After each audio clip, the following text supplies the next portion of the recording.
Coffee Break with Harold.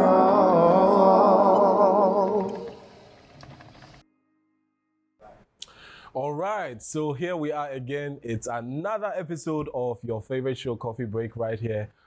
With me, Harold, AMENYAH.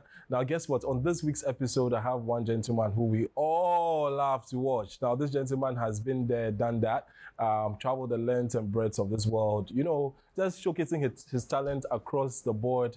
And today we are so blessed and privileged to have him right here on the show. Our guest for today's episode of Coffee Break is the one and only Prince David OSEI.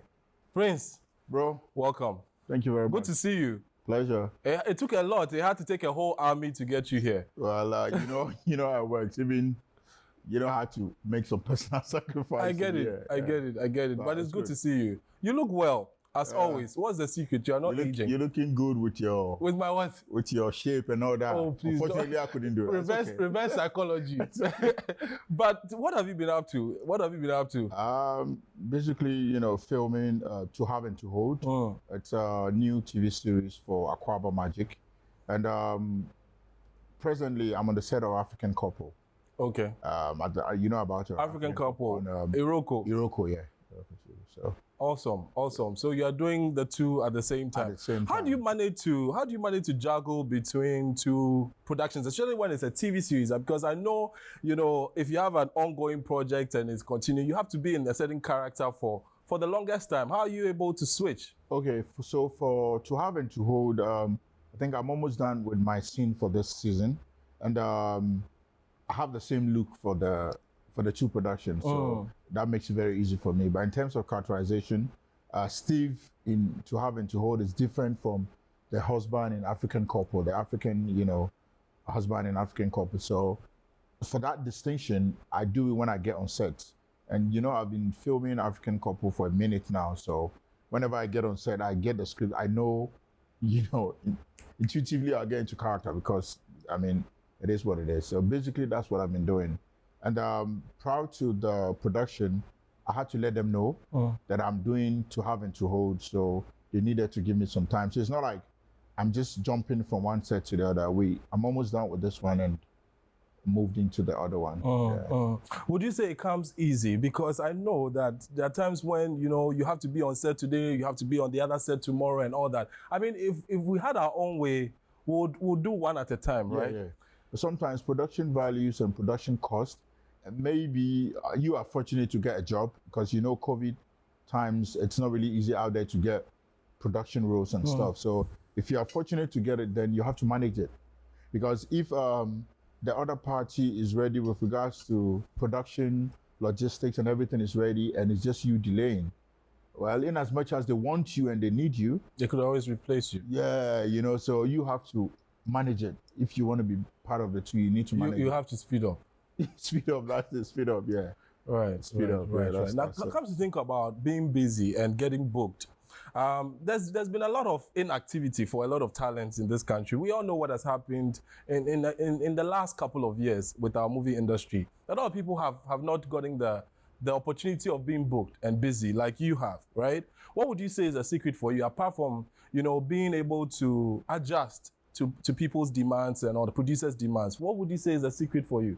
Well, you know, I've been doing this for a minute. I've been doing movies for 16 years now. And all this while, I think I've gained the experience. I've gotten more knowledge about the show business, how to carry yourself and how to go about it. And I feel I've been fortunate. Let's say, yeah, I've been favored to always be called upon to play certain roles, even though that sometimes I even reject roles that are given to me and I recommend some of the upcoming ones. I say, go and give it to this guy. I think this guy will do it because I think I've gone past this stage of doing this kind of production. So give it to blah, blah, blah. And I think what has really helped me is consistency. You know, how you carry yourself on screen and off the screen, it really helps. You know, you need to have an image sort of, you need to, how do I put it? Stay in a certain space. I don't know how to put it. Be yourself. Carve a niche for yourself. A certain brand, and just be your own. You don't follow the crowd. You're on your own. You see, and be unique. So when you are unique, anytime they are looking for you, there's no two of you. It's just you. So once it's just you, they'll come for you. But when you're all over the place and you don't have a center, it's like you don't know what you are doing, anything you are jumping and, then it becomes difficult and it becomes very easy to replace you. So when we mention Prince David OSEI, what do you think comes to mind first in people's heads? Very astute young man who is very assertive. I'm very outspoken. I think that's what will come to mind. Outspoken. I say my mind, regardless of whatever. I just say it as it is. I don't embellish stuff. I'm plain. Let me use the word plain. That's me. I say it as it is. And aside that, I'm very focused and very ambitious.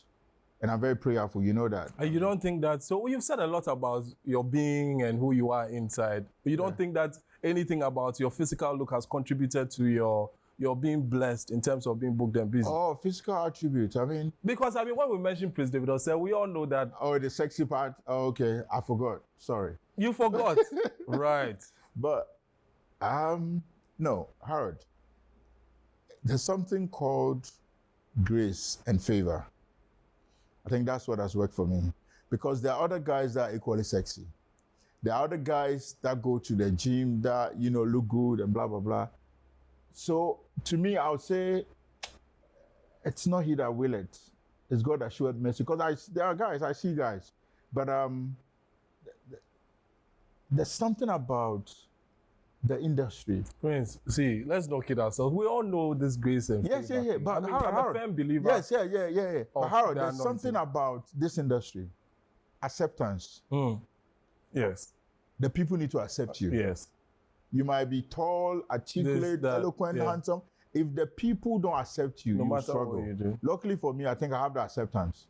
And that is what is working for me. Did you set out initially to create that sexy look, that actor with a lot of sex appeal, just so that you could stay relevant? Did you set out like that? Maybe this came as maybe with experience, you learned that, okay, it's not just about the physical look, but people have to accept you, blah, blah, blah, favor, grace. But did you set out trying to portray that look? No, what happened was when I started this whole movie thing, I was very shy. I was always holding back. I was this guy who didn't want people to talk about me. I don't want people to talk about me. I just wanted to be in a lane where nobody would say anything about me. So when I started, I was holding back. I was holding myself. There are certain roles they give to me, I reject. And I just didn't want to be talked about. I just didn't like it. So on the set of, I've forgotten the title, Frank Raje's movie, Forbidden Fruit, that's Heart of Men. Heart of Men. Good. That is where I first saw you. Yes. In a scene with Majid. And Yvonne, I was Yvonne, and then bunking Yvonne and whatever. Okay, sorry, It's okay. Okay, so now, when I got on the set, Frank Raja told me I needed to make love to Yvonne. I'm like, I hadn't done it before, so I was so shy. So we're in the room, and when he says action, I can't do anything. Then he started yelling at me, what's going on? Yeah. You're an actor, you went to Legon, blah, blah, blah. Then I said, oh, you see, everybody has something intrinsic in them. There's some element. So he provoked that kind of sex, whatever. I didn't want to do it. I was shy. I was holding back. I was really holding back. So he's like, if you don't want to do it, then we'll call someone else. I thought you could do. You're a nice guy. You have a nice body. What are you shy of? Because when they told me to take off my shirt, I said, oh, no. The church members are going to see and they're going to talk. I don't want anybody to talk about me. So he started shouting like, you want to do it? You don't want to do it? Let's call someone else. If you don't want to play this role. So Yvonne was looking at me. Then Yvonne said, Prince, it's acting. Had you worked with Frank before? No. I had worked with him on Passion and Soul. Yeah, when I was in Legon, I worked with him. So I knew how he rose. But for him to give me that role, obviously, he saw something beyond the normal Prince he was seeing. Because when we did Passion and Soul, I was just the cool guy who was a police officer, a detective. But this one was the sexy guy and I hadn't done it before. So he told me, take off your shirt. When I took it off, I was a bit reluctant. So he got angry and said, you don't want to do it, no problem. I can get you another role. Let's call someone else. Then I said, I'll do it. So Yvonne looked at me. Then Yvonne said, it's acting. Prince, it's acting. So do it. I know you can do it. And that was it. And that was it. As soon as yeah. So was that the breaking point? Yeah, was that the breaking point? That was the breaking point for the Mr. Sexy, whatever you see. So ever since then, you decided... Since that time, I said, okay, maybe this is what I also have to give to the industry. I need to stand out as that guy who's sexy and whatever. Maybe that's what God has given me to excel in the industry. Because when I did that, everybody started talking. Then they started calling me in Nigeria. Who is this guy? Who's this guy? So I said, okay, since I'm not going to struggle with a lot of people in this department, let me polish it. So then I started paying attention to myself. Because when I look on your Instagram, and I go on your Instagram, I see this very talented actor who is also putting in a conscious effort to look very sexy. Yes. And to make people know that, listen, I'm the one with the most sex appeal. That's what I see when I go on your Instagram. Sex appeal, sex sells. You see, I've gotten a whole lot of endorsement deals from that based on the looks. Like, take off my shirt and Glowman, for instance. I'm a brand ambassador for Glowman, Haley and Haley, and it's because of the topless. They saw their body and like, oh, you are best to sell our product for. So I mean, it's show business. So if you understand the money-making aspect of show business and the other aspect, you will excel because you are a show. What you show is what they buy into. So it's show business. So how do you handle all the attention that it comes with? I mean, we get it. The deals come through, but obviously we know that when the ladies see that, I mean, the girls will not let you go. And I know you also have a way of, putting a barrier between you and your female fans. How are you able to? It's like it's just like having dogs in the house, putting bones in front of them, and then at the same time stepping on the bones and trying to block them from accessing it. I mean, what is that about? You see, it's quite interesting. Me and the female fans. I made a decision. I married quite early. So I made a decision that what I do will not affect who I am. So there's that big distinction. If you ask most of the girls, what they'll say is Prince is rude, or too no. You hear it every time. Because the fact that you admire me and like me does not mean I should go to bed with you. No. I have many ways of managing them. A lot of them will probably text you, want to take you on a date, meet you. No, I'll not sit anywhere with you. Because in as much as I might have a clean mind and a clean heart, I sit somewhere with you, the next thing somebody takes a picture or take a video and they start saying what they don't know. So personally, the way I manage them is from afar. You see on my post, when they come up with those sexy stuff, I reply them, whatever. I even call some of them baby. It ends there, it's on the page. I post a picture, oh, come on baby, then it ends there. So I make them feel accepted, I make them feel appreciated. But there's that boundary. I don't think, how do I put it? The fact that you appreciate me or love me for what I do means I should, come in between your legs. I don't because think I was looking on your Instagram and I saw that your location was tagged orgasm room, something like that. Something as premature ejaculation, all those things. Yes. Like literally drawing people's mind to sex. And I'm like, okay, so what is really going on? And I've always wanted to find out from you. No, you see, social media is a marketing platform. I get that. Okay, sometimes you need to engage the fans. You need to let them know you are down to earth. I'm not like some of you guys, some of you guys who always put that clean picture, well-shaved look. I don't do that. I give them raw. If you check my page, you see raw stuff.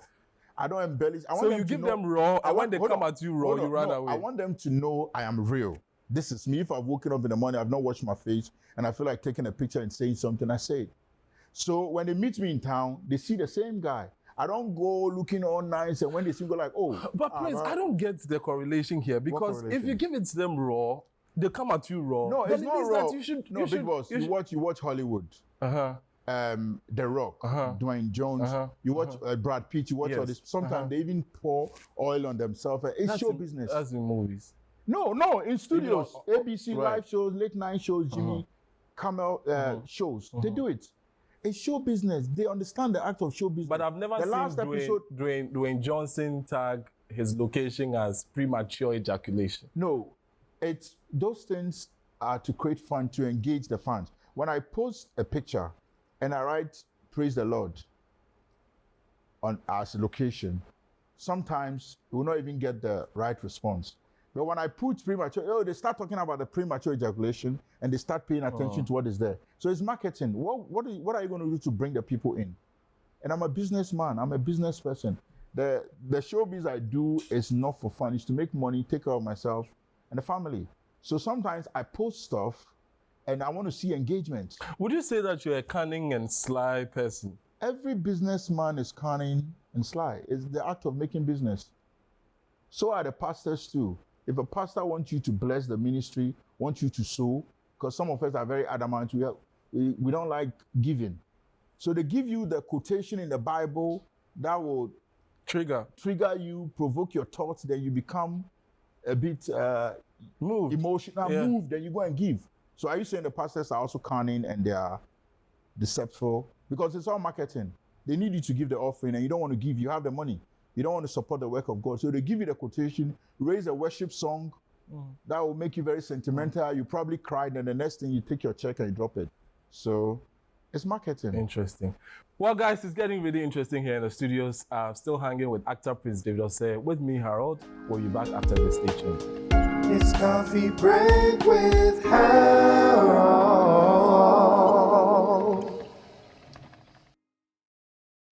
Welcome back. Now, David, tell me, one of the things that I admire, it's something that I always share with anybody that I get access to. I mean, if I happen to speak about you, I tell them that you're someone who is you're very pure and very genuine with your being, right? And from afar, you might look very inaccessible. Like you said, the girls might look like an asshole. I know, right? Okay. But yeah, someone who is very genuine and also very, very generous, right? But a lot of people might not know that about Unfortunately, you. What would you say has contributed to this being of yours? Okay, so growing up, I always say this, I grew up from a very humble background. How humble? No, I mean, I'm talking of a poor home. Okay. So where there was no food to eat? Or when it wasn't like there was no food to eat, but certain you get my question, right? Because there are degrees of humility. Oh no, it's not that poverty that will make you stupid. Right. No. It's that thing that you want certain facilities or you want to enjoy certain pleasures, and but you lack them. You save it for Sunday. Right. Because your mother. So a bit of scarcity, Yeah, a bit of scarcity here and there. And aside that, the fear of God was infused in me at a very early age. At the age of 7, I started praying on my own and knowing there's a God and knowing that when I pray to God, God will listen. So I'm a different breed. So I started praying on my own, and most of my siblings would be going, what's wrong with this guy? So I was doing that. So that brought me closer to God, and I kind of knew what was ahead of me. At the age of 17, I knew I'll be a star one day. I knew a lot of things about me. I was dreaming and I was seeing them. Okay. So when I see them, I write them down. No prophecies or anything? No, I didn't know any prophet. I didn't know anybody. The funny thing was I wasn't telling anyone.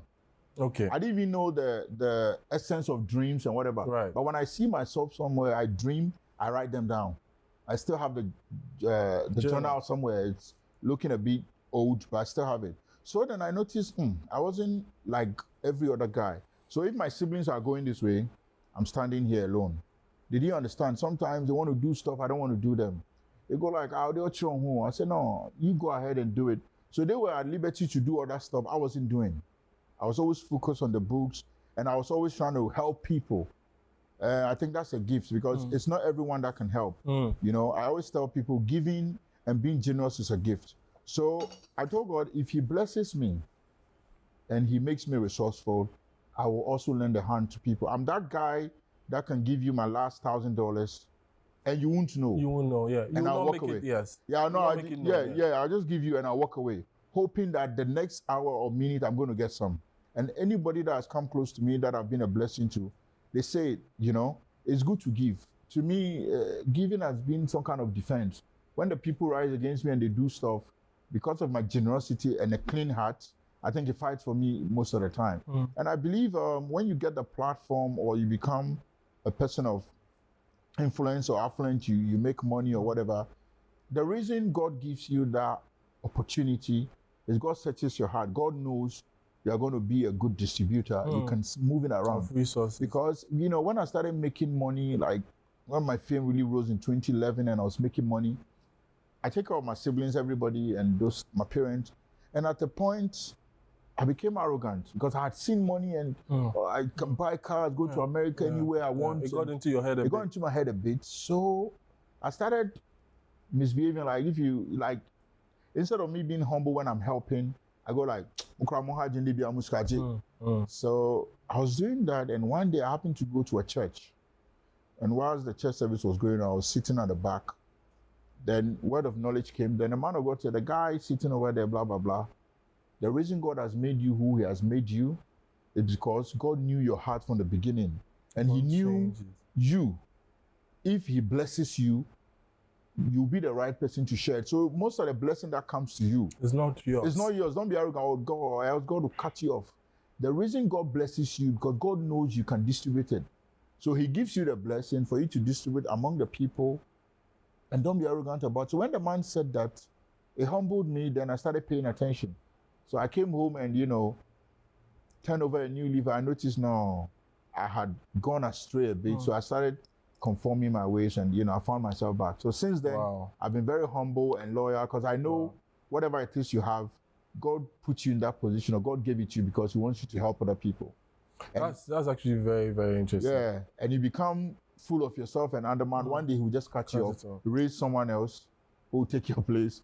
And so because as human as we are, there are times when things come, especially when you didn't see it coming. Yeah. Once you get access it, you get to access it, you begin to get carried away and all because that. I mean, we've all been there. I just woke up one morning and my name was on the lips of everybody. I didn't see it coming. I wasn't prepared. So boom, then all of a sudden, Prince David. So obviously, you're a human being. You are not used to such a lifestyle. It will get to you. But the smart ones will find their way back. So immediately I said, no, this is not who I am.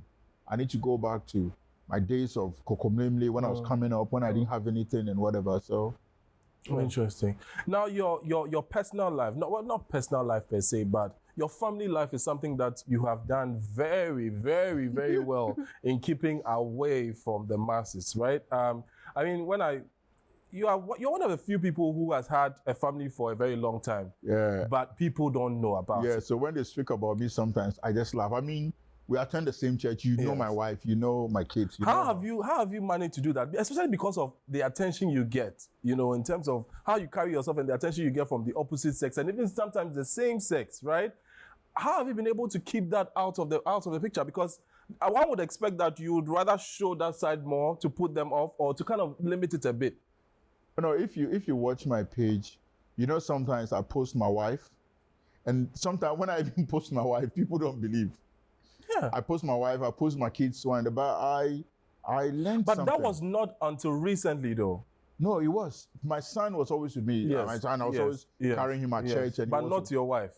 No, my wife as well. Always? Yes, my wife didn't want to be in the limelight. But I got to a point she had to.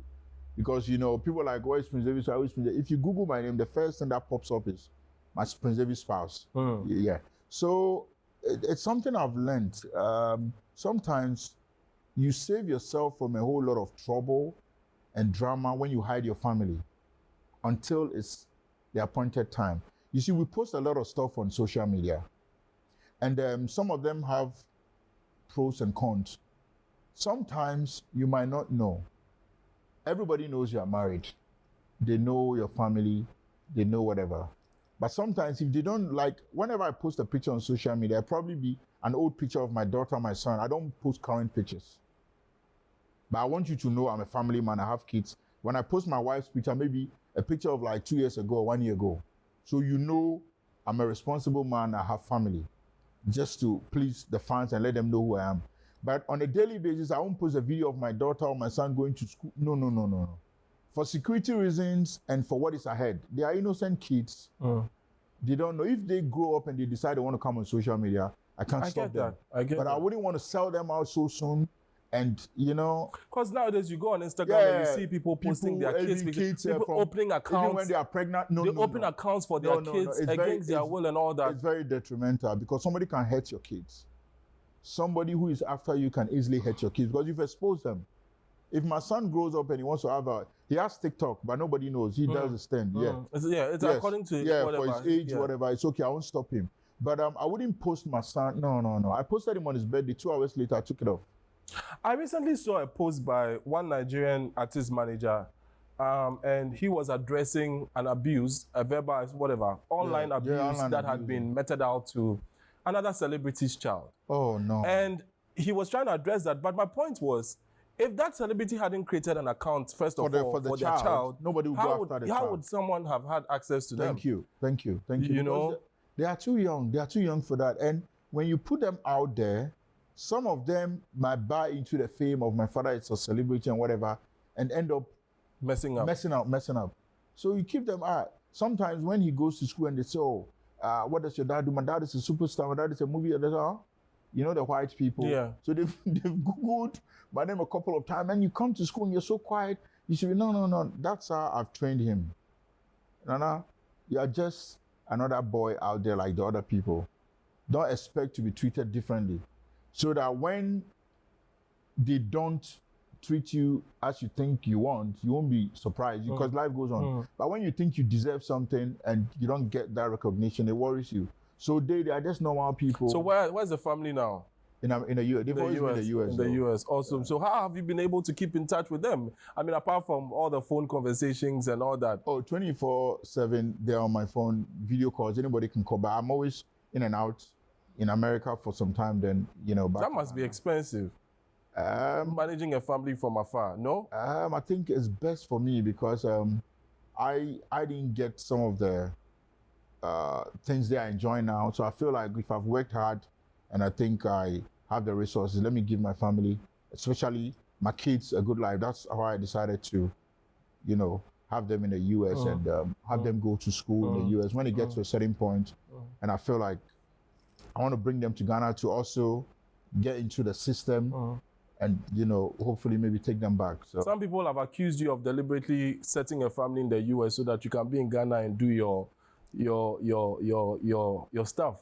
like, so to speak. like what? To get to mingle with girls and to get to have your way with girls. Oh, no. It's that's the dumbest thing anybody would say because me as a person, I don't even work with girls. You don't see girls in my car or no. If you see me working with somebody in the open, there may be Yvonne or Martha, we've gone to a program. Me, I don't even go out. Yeah. I don't go out. Well, like they say, people always judge what they don't know. It's assumption. Yeah. And, you know, I've come to this realization that what you think of me or what you say of me doesn't really matter. It's an opinion. It's your opinion. It's about perspective. This coffee mug is white. Yeah. I can see it and say, no, it's cream. It's my perspective. That's how I'm seeing it. So I always want to indulge people and appreciate them for their perspective. That's how they see life or whatever.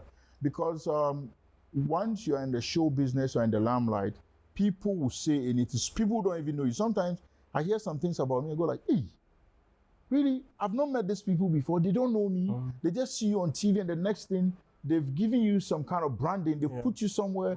And when I hear some, I laugh. I say, hey, it's unfortunate, but I mean, those are some of the hazards of the job we do. And it will be very foolish to want to explain yourself to people. Oh, I'm a nice guy. I'm generous. I'm this. No. Yeah. Let them encounter you. A lot of people meet you go like, oh, wow, Prince, I didn't know you were this humble. I didn't know you were this nice. I go like, what you see is what you get. So, I mean, it is what it is. Indeed, it is what it is. We're still hanging here with actor Prince David Osei right here on the show that you cannot afford to miss. Stick with us. We are back after this. It's coffee break with Harold.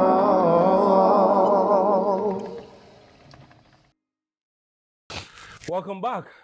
David, so tell us, what does the future hold for you? I mean, you started off, but at a point in time, you kind of maneuvered into Hollywood a little bit, right? And I don't know if you took a break or all of a sudden we stopped hearing things from that direction. No, I actually went to the US, went to Hollywood for like 2 years. I was trying to get into the mainstream. So I was auditioning, trying out certain roles and all that. And I was with the family then because I had just given birth to the last born, the little one. And how many kids do you have now? 3. Awesome. 2 girls and 1 boy. So I had to go and, you know, change the diapers, help my wife. And so I was basically in the US trying to, you know, help my kids grow up and be a responsible father. So subsequently, I was in Hollywood to audition, to try roles. I had an agent who was, you know, I still have an agent. Whenever there's an opening or there's a role that he thinks I can, you know, get into, he calls me and I fly to LA, audition, and sometimes we do it via Zoom because of COVID and all that. So I'm still in it, and but at the moment I'm doing a lot in Ghana. So aside the movie production, I'm doing other stuff privately. So I think I'm going to be here for some time, and you know, see how my project and stuff I'm doing goes. But aside that, you know, the normal visit to the family every now and then it's still on. Yeah. There've been a number of actors who have ended their careers or at the point in time branched into politics. Is this something that you consider? It's not about ending a career. I said it on the City TV the other day that I'm going to be the president of Ghana, and some people didn't understand. Some people don't get it. But that's their problem. We've had this conversation before. Yes, I even told them. You asked me, how did I know? Aside me knowing personally, it's been prophesied. And those who believe in prophecies and the way God speaks to people and the way God say what is ahead of you and whatever, will understand. So it's not like I just decided to get into politics because I think it's fun or because it's a calling, it's something that will happen. So as a matter of fact, we all get prepared for what is ahead of us so that when the time comes, we don't have to prepare. So this like the process. I'm going through the process. I'm enjoying the insults, the backlash. So I'm getting to understand how people reason in Ghana, how they see stuff. So one day, if I'm on the seat as a president, I'll know what decisions to make and what decisions not to make. So it's not been fun so far. I've got, you know, attacks here and there, but I mean, it's all part of the process, so we're good. So which year I are you can't coming tell into you. power? I But you can't know tell it. Do you know it? I know it very well. But you can't disclose. I can never. You want them to kill me before it comes? No, Joseph told his brothers a dream. And he was Joseph, sold. yeah, he was sold. Slavery. So fine, it's vague. I am saying I've become a president. So if you like, you can say I'm bluffing. Whatever you say, But if you've been able to come out to say that you're going to be a president one day, don't you think that that's enough premise for people to hurt you if they want to? Oh no, but they don't know the timing, time and season. If you know the timing, if somebody want to hurt you and the person knows when you come home from work, they can time you and know when you come in and when you go out. But anybody can say anything. I can say I'm a millionaire. I might not be a millionaire. Will you fight me? I just said I'm a millionaire. So you can also say you're a billionaire if you want to. It's a word of mouth. We don't have to fight over it. I'm saying I'm a billionaire. You are saying you're a millionaire. That's what you are saying. Because the Bible says life and death lies in the power of the tongue. As a man thinketh, so he is. How do you see yourself? I'm seeing myself as a president. So you too can decide to see yourself as a prime minister. It's not a fight. No, that is how I'm seeing myself. So you too, you see yourself as the next richest man. That's how you see yourself. How you see yourself is what you become. Right. Yeah. Prince David said, thank you so much for coming. It's been a pleasure. Well, ladies and gentlemen, we've been hanging with the one and only Sniper D, aka Prince David, right here on Coffee Break. I hope you enjoyed today's episode of the show. Same time next week, we are back with yet another episode. My name is Harold AMENYAH. Thank you for staying with us. We're back next week. Take care.